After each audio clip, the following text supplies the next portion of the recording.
Alright, so welcome back to Kerbal Space Program, the Hardest Careers series.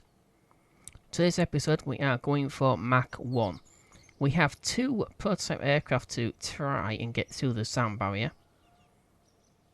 Mach 1 and Mach 2 Sparrow. The Mach 1 is fitted with a Juno jet engine, however we have experimental engine available to us through a contract.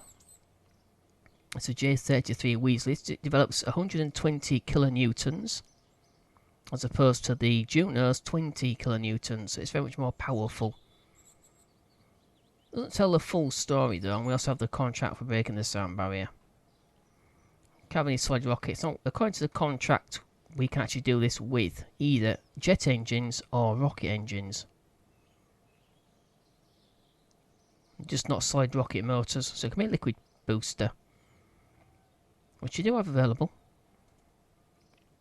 I'm going to try these two first. So Mach 1 is fitted with the Juno, as I said. Mach 2 is fitted with the Weasely. Just for that one single contract, so we only get one shot at that. Alright, so we'll head into the contract window.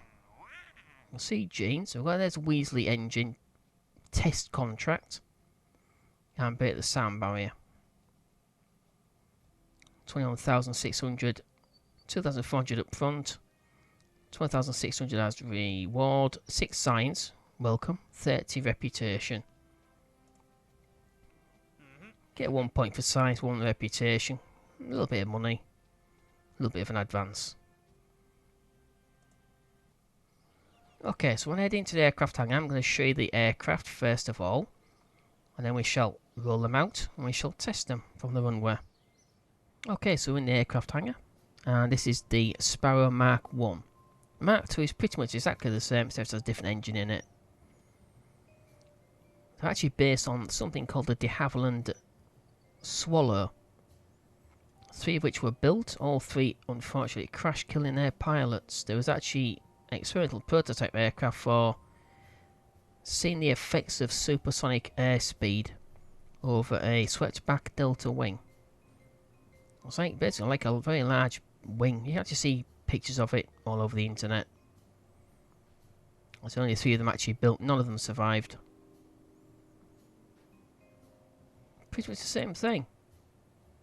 We also have the Mach 2 as well. And this is the Mach 2. Exactly as I said, slightly different engine. It's J33 Weasely, as you can see. Develops a lot of extra. Obviously you have to be at least at 2,500 meters for the Mach 1 contract. So about 3 kilometers there.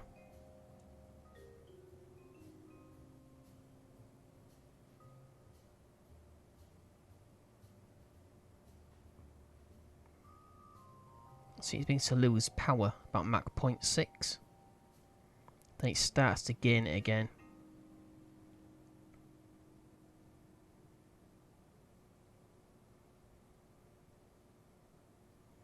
What's about Mach 0.5? There we go. About Mach 0.4546. Alright, so obviously I've fitted the Canard 4 planes just here. They are just AV-R5 winglets. But I've repurposed them. We have the leading edge slat, which is used as an air brake, so it's assisting pitch control as well. That's not too bad. I've got a secondary auxiliary control, so just in case we get scrap, as it has done so many times, tries to ruin the flight.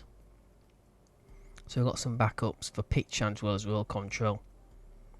Roll control is not as important as pitch, obviously, but it is fairly important. Okay, so that's the Mach 2. So I'm going to head out. We're going to test the Mach 1 first. Then if that's successful, or if we fail, we're still going to come back and test this one as well, because we need to complete this contract for testing the engine as well. Okay, so I'm going to head out, head straight to the runway, and test these 2 aircraft. Okay, so on the runway, this is the Mach 1 Sparrow, and Jebediah is flying this mission. Okay, so this is on, got a full throttle.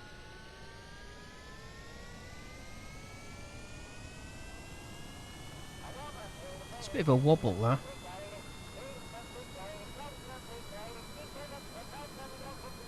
It's got quite a high stall speed.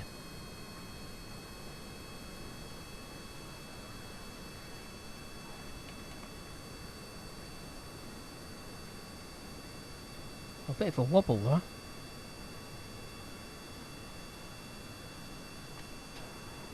Oh, good grief, got an air intake filled.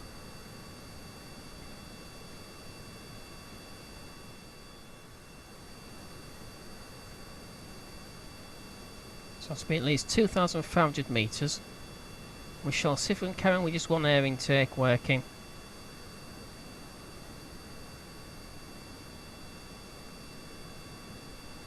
.84. It don't seem to be down at all.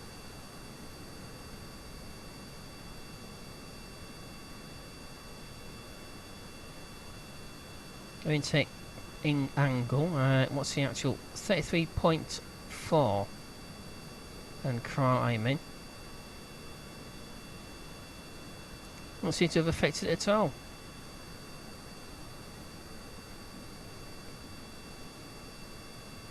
I'm going to head up to 2,000, we'll say about 3,000 metres.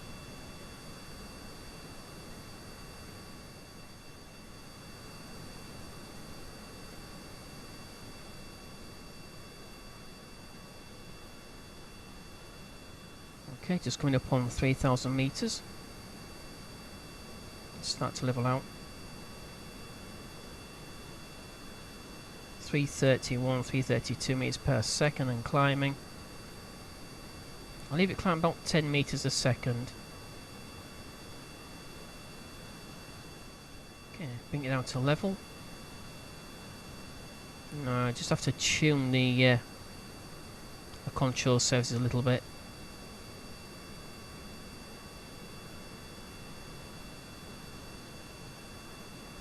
So we should have to 330.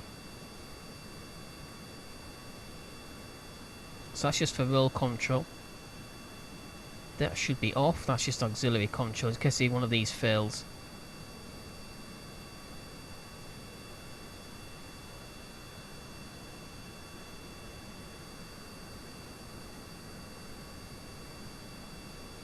That's about 50%. We are reducing altitude though. Turn this on, see if we can level it out with this.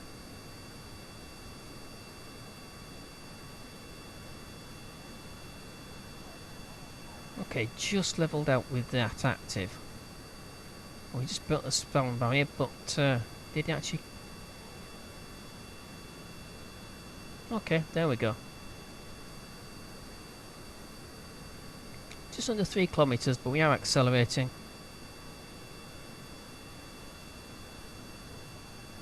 So yeah, obviously sometimes with it, if you've got very little power, or at least very little power at speed, above Mach sort of speeds, or close to Mach speeds, transonic, you do have to tune your control surfaces so you're not causing too much drag. We could have tuned that down as well.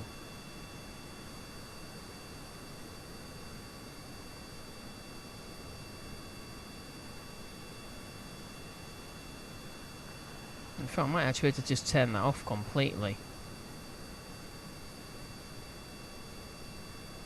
Turn it off, see what happens. Yeah, so see, that's just used for landing. That's the reason why I used it actually. The reason why I fitted it on the aircraft. There's a little bit nose heavy coming in. So a little bit extra control at the nose for pitch is makes a big difference.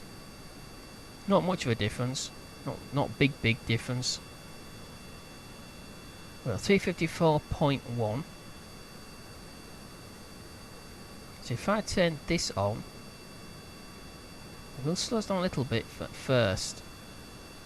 Right now it's about 50%. Helps spread the drag out across the entire bleeding edge of the wing.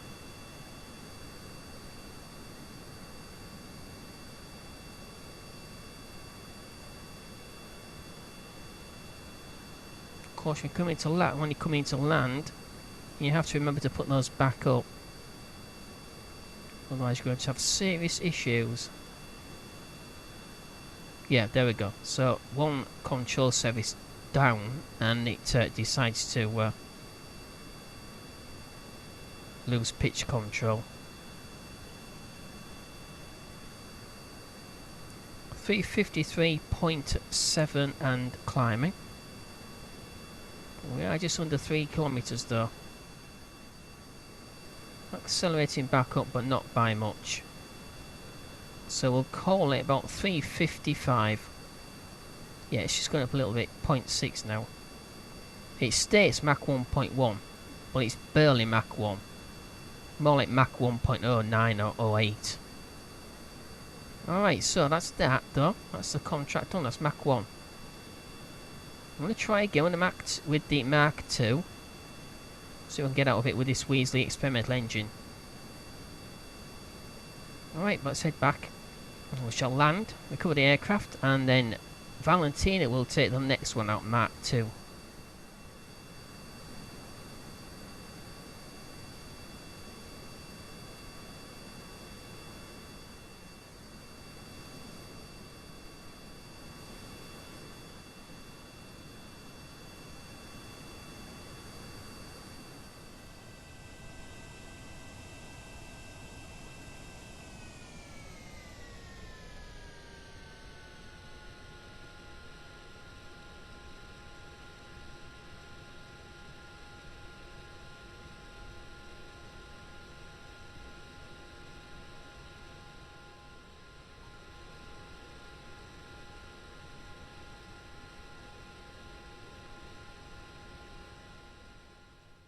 Okay, so the aircraft has been recovered.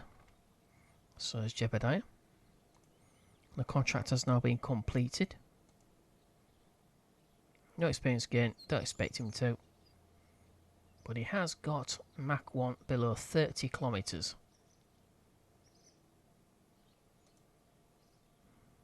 And we have contract. So you've broken the sound barrier and achieved the amazing speed of Mach 1. Don't worry, we're sure it can be fixed back up in a jiffy for the next guy. 20,600 in cash, 6 size, 30 reputation. Alright, so we have the Mach 2 all ready to take off. I'm going to test this engine. Okay, Mach 2 on the runway. This time Valentina's flying. It is starting to get a little bit dark though. So hopefully we can complete this without having to land in the absolute pitch black. Okay, so control surfaces. Yep, they seem to be okay. Okay, so here we go. This is a lot more powerful. It is 120 kilonewtons.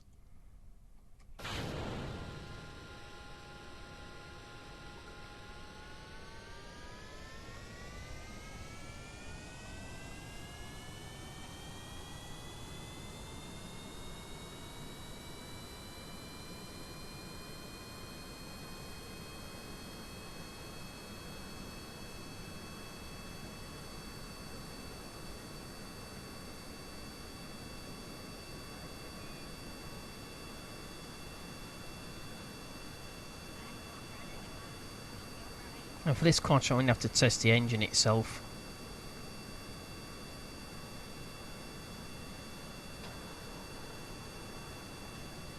Not a huge amount of lift there.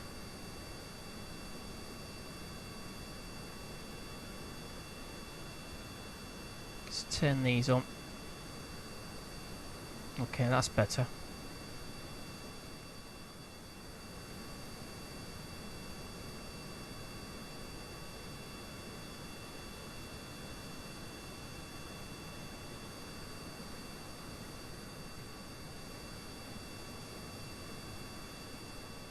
Just over 5 kilometers, about to level out.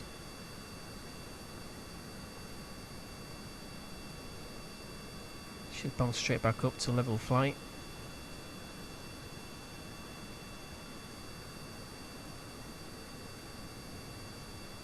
Okay, so what do we actually have from this engine? 57.5 kilonewtons, and yet somehow it's not able to take us anything like as fast as the other engine. So obviously it must be quite a fair bit heavier. Must be heavier. That's all there is to it.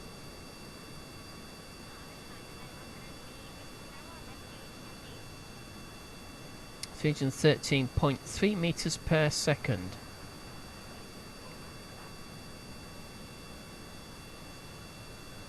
Well, see, that's still showing Mach 1.0, but it's actually not. It's nowhere near.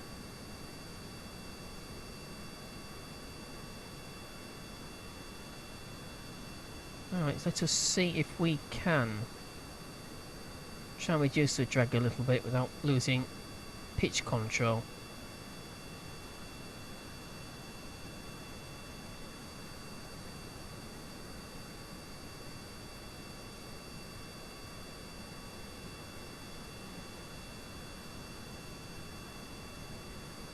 That's about 50% on all of them.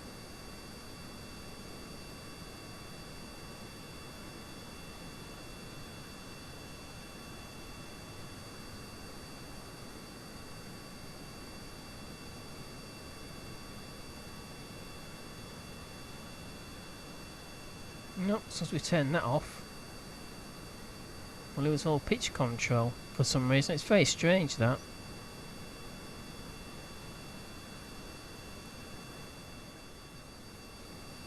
Yeah, that is very disappointing though. I was hoping to get a lot more out of this.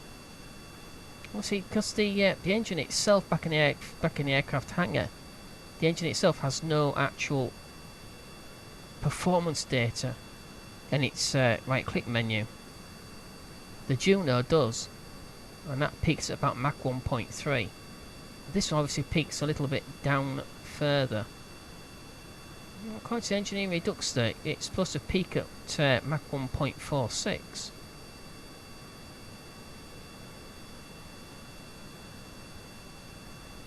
Oh well, never mind. There's probably a perfectly rational explanation for all of this. I have no idea what it is, but we shall find out. At least we'll try to find out anyway. Alright, so that's that. So that's the Mach 1 contract. But disappointingly, the Weasely engine isn't as powerful as it should be. On paper, at least. Okay, I'm going to head back. I'm going to land, recover.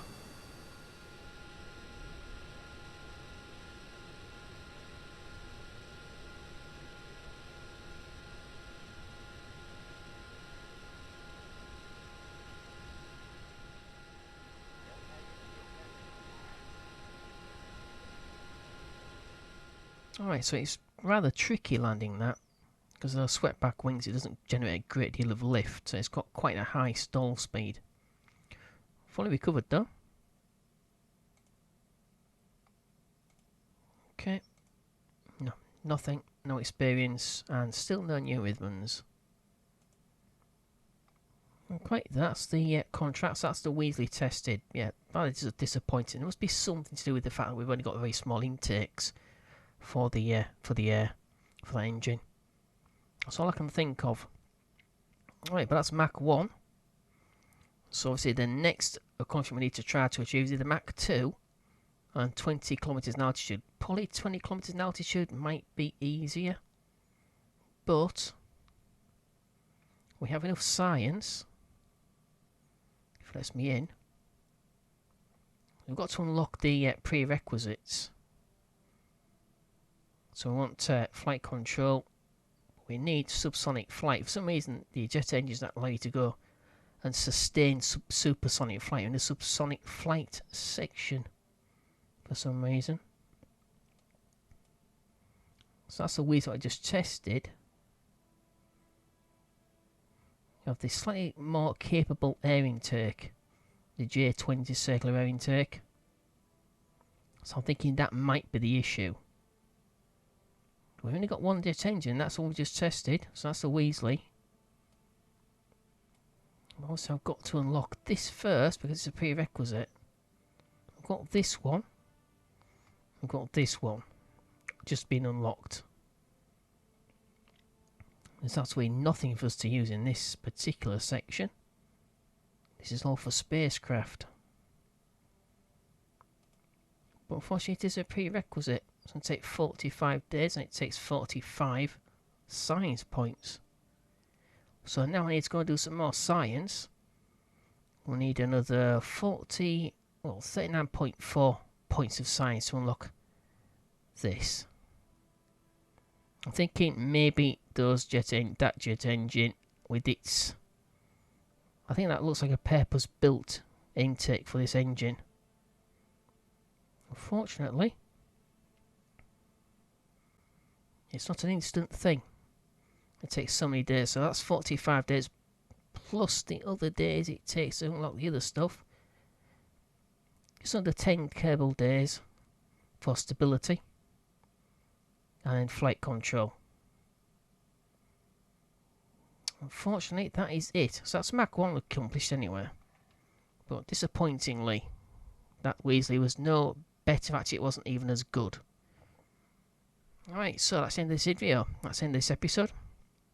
I hope you enjoyed. Don't forget, if you did, don't forget to click like. It's appreciated.